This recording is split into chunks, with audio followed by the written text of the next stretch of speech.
Welcome back to another Remnant from the Ashes video. In this video I'm going to show you my loadout and my tactics for defeating Scourge in the Hive.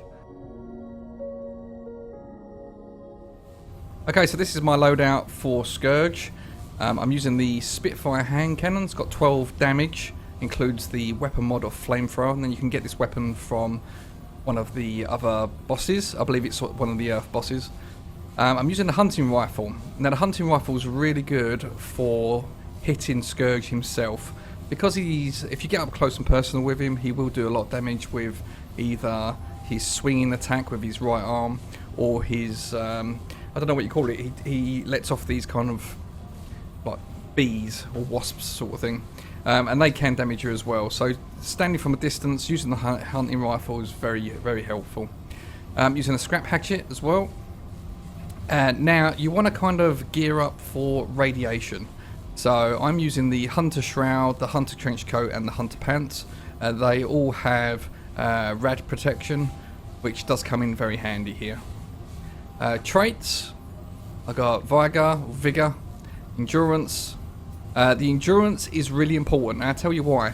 The smaller, lighter enemies that charge after you and will try and kill you, they are quite quick. So that, along with Scourge's melee attack and the kind of swarms that he lets out as well, you need a lot of endurance. There's plenty of rolling, plenty of running to try and get around the corner and heal or reload or anything like that.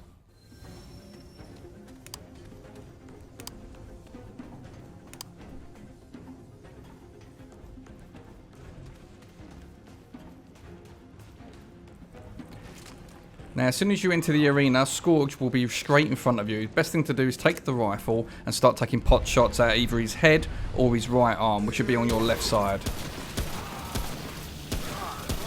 Make sure to dodge out the way of these swarms.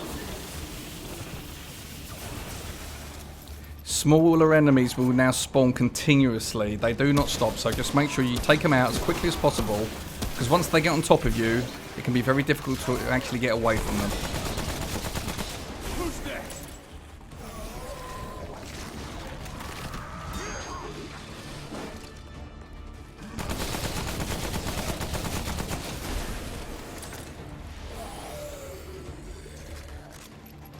Scourge's melee attacks can also go through buildings. If you're watching the bottom right, his claw actually goes through the objects. So if you're close to him, regardless of whether you're behind a wall or if you're behind a different object, he will hit you. So make sure that you roll out the way every time that you know that he's going to do a melee attack. Continue running around the area, killing the smaller enemies, picking up ammo and taking any potions or health elixirs or anything that you need to bump up your health. After a certain amount of damage, Scourge will put up a protective mist. You can't shoot him while this is up, but he will send out swarms of enemies.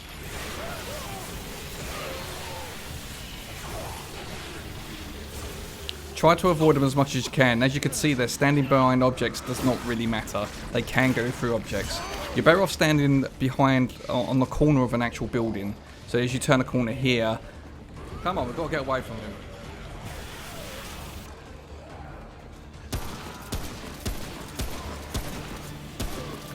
As the swarms come towards you, make sure you roll out of the way and avoid them at all costs.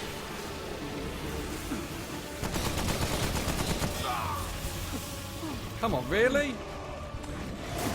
Come on! And this is when your endurance comes into play.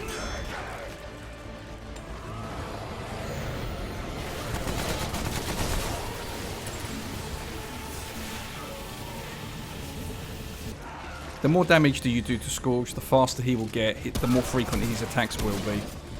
I tried maybe 3 or 4 times to actually complete this without my upgraded endurance and just could not do it. I couldn't get away quick enough. The endurance is such a big factor in this, it's almost impossible to do it without.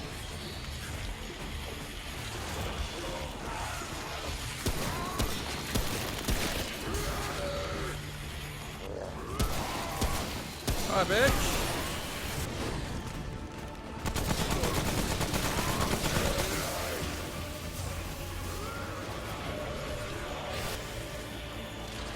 Keep shooting him from a distance as much as you can to whittle down his health.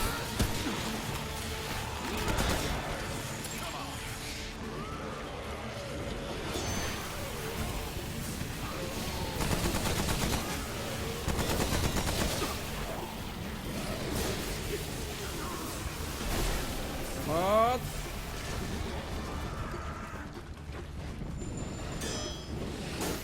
Oh my god. Get out of the way.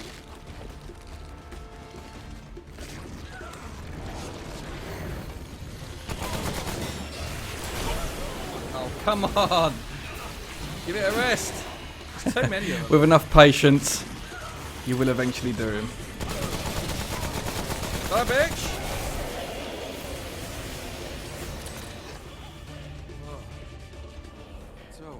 So there you go, guys. That is my loadout and my tactics for defeating Scourge.